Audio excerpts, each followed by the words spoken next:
ಎಲ್ಲ ಆತ್ಮಜ್ಯೋತಿಗಳಿಗೆ ಸಾಷ್ಟಾಂಗ ಪ್ರಣಾಮಗಳು. ಈ ದಿನ ಚಿಂತನೆ ವಿಷಯ ಶ್ರೀ ರಮಣ ಮಹರ್ಷಿಗಳ ಉಪದೇಶ ಸಾರದ 3ನೇ ಶ್ಲೋಕ.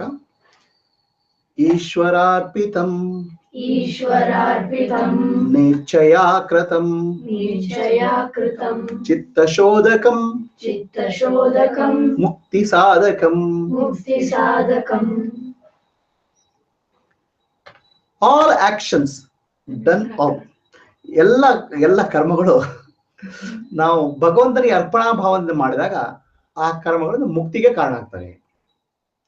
ಇದು 2ನೇ ಶ್ಲೋಕದ ಅರ್ಥ. ನಾವು ಹಲವಾರು ರೀತಿಯ ಕರ್ಮಗಳು ಮಾಡ್ತೇವೆ.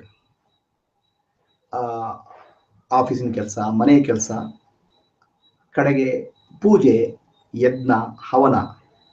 ಈ ಯಜ್ಞ ಹವನಗಳು ಮಾಡೋಕೆ ಕೂಡ ನಮ್ಗೊಂದು ಆಶೆ ಇದೆ.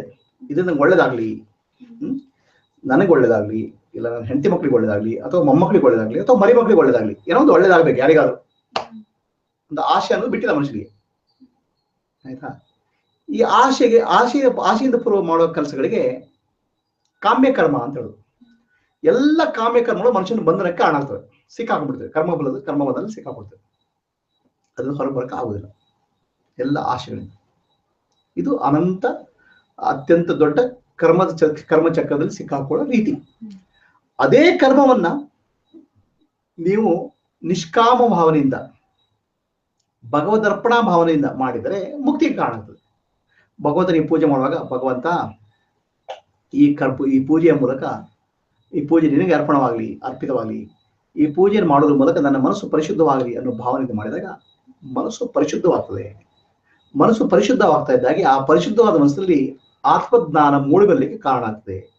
ಸೊ ಹಾಗಾಗ್ಬಿಟ್ಟು ಕರ್ಮ ಮಾಡಬೇಡಿ ಅಂತ ಹೇಳಿಲ್ಲ ರಮಣ ಮಹರ್ಷಿಗಳು. ಕರ್ಮದ ಫಲ ಅಲ್ಪ, ಅದನ್ನು ತಿಳ್ಕೊಳ್ಳಿ.